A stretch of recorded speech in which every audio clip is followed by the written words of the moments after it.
Ito na yung tubig niyo, oh. Irish, maglinis ka na ng bahay. At saka magluto ka na ng ulam. Para pagdating ni tatay, kakain na kami. Sige. JC, matanong ko lang, kung di na pinag-aaral ng tatay mo si Irish, bakit lagi siya nasa school? Busog ako, JC. Oren kay. Oo nga, no, mga anak ah. Mukhang nasarap pa kayo sa luto ko. Ano, gusto nyo pa ba? Naubos natin mga ulam ah. Opo, tay. Ang sarap po na niluto niyong ulam. Ako rin, tay. Mukhang pupusok na yung tiyan ko sa dami ng kinain ko. Oo nga, mga anak eh. Naubos nyo nga itong mga ulam natin eh. Siya nga pala, ano, kamusta pag-aaral nyo? Tay, okay lang naman po. At saka nga po pala, tay, achiever po ako. Kasi po, 90 po yung grade ko. Ako rin po, tay, achiever. 95 nga po yung grade ko eh. Yan ang gusto ko sa inyo, mga anak. Maanak kayo sa tatay. Dahil matataas ang grade nyo, bukas na bukas, magluluto ulit ako ng masarap na ulam. Yeah! Dahil dyan, lipitan nyo na muna to. Sige po. Dahil dito na po ako. Ay, tay! Sa Irish na po pagligpitin nyo na ito. Kasi po alam ko, hindi po achiever yan. At mababa yung grade nan. Kasi po hindi po yan nag-aaral na mabuti. Oo nga, tay. Dapat di nyo na pinag-aaral yan. Sayang lang yung baon nyo dyan. Tutulog-tulog lang yan sa school. Sa bagay, Kurt, tama yung sinasabi mo eh. Kaya Irish, ikaw na maglipit na ito ha. Magpapahinga na kami ha. Tay, may pagkain pa po ba dyan? Nagugutom na po kasi ako eh. Wala na, nahuli ka kasi. Tagal mo eh. Nuuna mo kasi paglalaro mo eh. Kaysa sa pag-aaral mo. Kaya ikaw na maglipit niya. Sige. Sige na mga anak, matulog na tayo.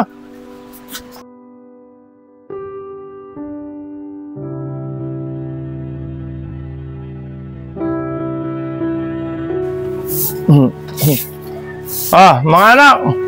Alis na ako. Papasok ako sa trabaho. Kayo nang bahala rito muna sa bahay ha. Tay, teka lang po. Pwede po ba pengi ako ng pera? Kasi po gagawa po ako ng project mamaya.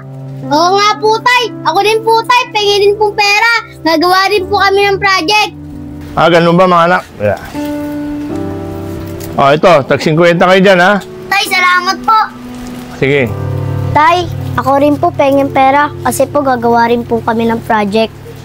Wala na, Iris. Sakto na to. Pamasahe ko. Lagi ka naman baksak sa eskwelahan nyo eh. Saka, dapat nga pahintuhin na kita eh. Kasi, aral baon ka lang naman kasi. Hindi ka naman pumapasa eh. Sayang lang ang baon sa'yo. Pero tay, gusto ko pang mag-aral. Gusto mo mag-aral? Di dumiskarte ka ng pag-aral mo. Sige na mga anak, alis na ako. Sige po, tay.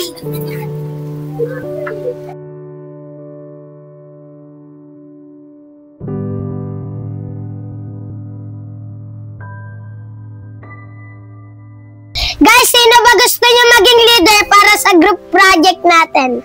Para sa akin, Tommy, si JC na lang maging leader natin. Para sa akin, type ko si Kyle maging leader. Kyle, gusto mo ba maging leader? Salamat, Tommy. Gusto mo ako maging leader. Kaso, ayoko eh. Mayayain kasi ako. Si Kuya na lang. Sige, ako na lang yung magiging leader. Kasi, ako naman yung pinakamagaling sa inyong lahat eh. Oy, Irish! Sakto, dumating ka. Lagyan mo nga kami ng tubig. Nauuna kasi kami.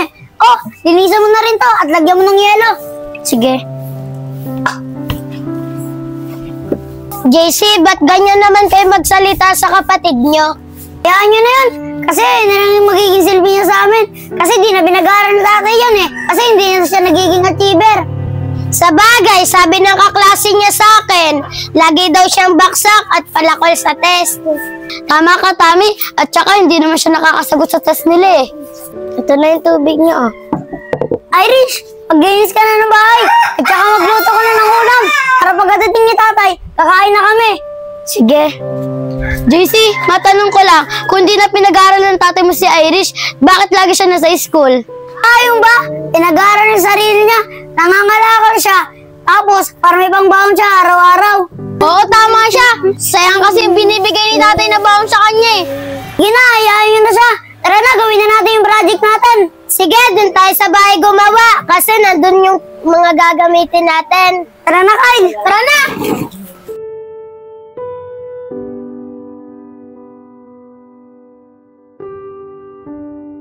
Alam mo ba, Iris, hindi ko na malaman kung anong gagawin ko siya. Hindi mo ba alam kung magkano halaga na sinira mong liro ko?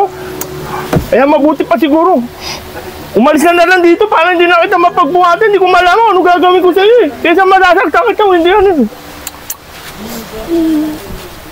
Sige na. Umalis ka na. Umalis ka na lang. Sige na. Tay, sorry po. Hindi ko naman po sinasadya na nabasag ko yung relo nyo.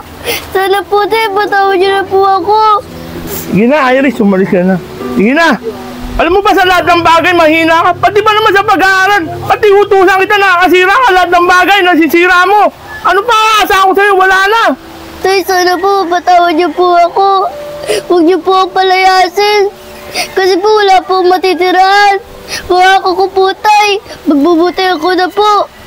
Sige na, sige na, sige na. Hindi na, Iris. Hindi na ako naniniwala sa'yo. Sige na, sige na. Sige na, malis ka na. Hindi na ako naniniwala sa'yo. Oh, mga anak, halika na. Pumasok tayo. Tay, di ako mahina. Tay, di ako mahina. Pangako ko, babalik ako dito at papatunayan ko sa inyo na di ako mahina.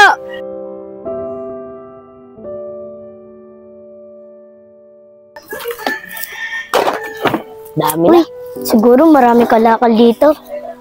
Uy, marami nga. Bata, maaari ba ako makahingi sa'yo ng kalakal? Oo naman bata. Marami naman to eh. Siguro bata, bago ka lang dito no? Oo, bata, bago lang ako dito. Pinalayas kasi ako ng tatay ko. Kaya nangangalakal ako. Kailangan ko to gawin kasi nag-aaral ako at kailangan ko ng pagkain araw-araw. O ganun ba bata? Kawawa ka naman. Eh saan ka natutulog bata? Natutulog. Kung saan lang ako abutin ng gabi, doon na lang ako natutulog. O ganun ba bata? Kawawa ka naman. Gusto mo bata, sa amin ka na lang tumira. Total, dalawa lang naman kami dun ni tatay eh. Kung gusto mo lang naman sa amin tumira.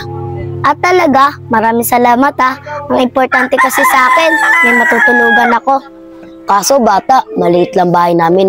Okay lang ba sa'yo yun? Okay lang yun. Ang importante, may matutuluyan ako.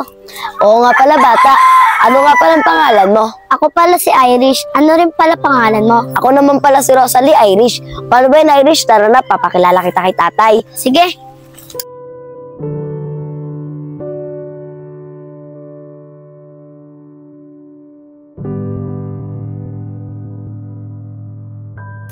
Rosalie, una na ako. Dadaretso pa kasi ako sa school. Butas ko mga lakal. Sige Irish, dito na din ako. Dito kasi ako nangangalakal eh. Sige na. Sige.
Hoy, anong ginagawa mo dyan? Baka may mawala dyan ha. Mas ka nga dyan. Ay kuya, di po ako magnanakaw. Nangangalakal lang po ako para may pambaon po ako sa pang-araw-araw. Pasensya na po kuya, alis na po ako. Ano po sinasabi? Sige na, umalis ka na. Pag nakikita mo yung mga ganyang bata, huwag ka may paglaro ha. Opo, Daddy. Nakakapagod. Pero tay, di ako susuko hanggat di ko naabot yung pangarap ko. At ipapakita ko sa inyo na nagkamali kayo ng mga sinabi sa akin. Hindi ako mahina.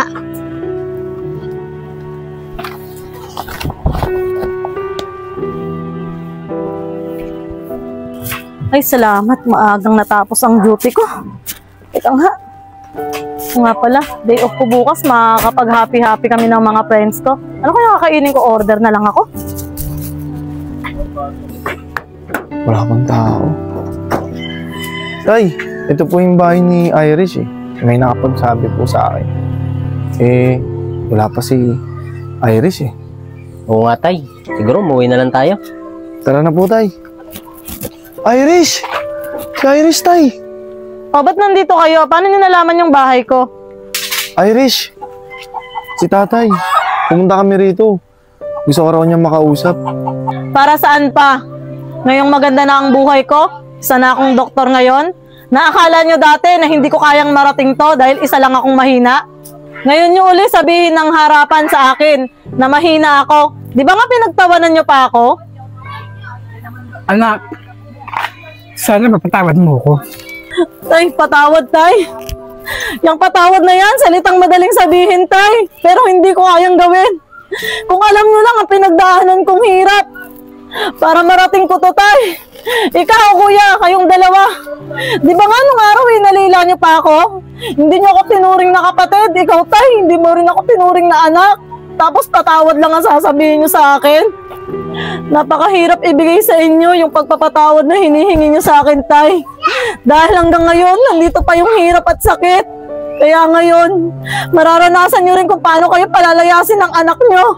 Hindi ko kayo kailangan magsilayas kayo. Anak, sana kahit sa waling pagkakataon mapatawad mo ko sa mga ginawa ko kasalanan. Irish, kahit wag mo na kaming patawarin ni Kai, pero si tatay sana, mapatawad mo siya. Oo nga, Irish. Alam namin, malaki ang kasalanan namin sa iyo. Tama si kuya. Si tatay na lang patawarin mo, kahit di na lang kami. Hindi ko kayo mapapatawad, magsialis na kayo. Anak, please! Tay, kaya na po natin sa Irish. Tara na po.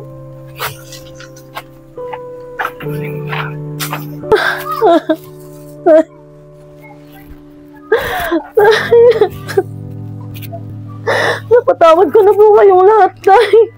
Pero sa ngayon, hindi ko pa talaga kayo kayang makasama dahil sa sobrang sakit. Bigyan niyo pa ako ng panahon, tay.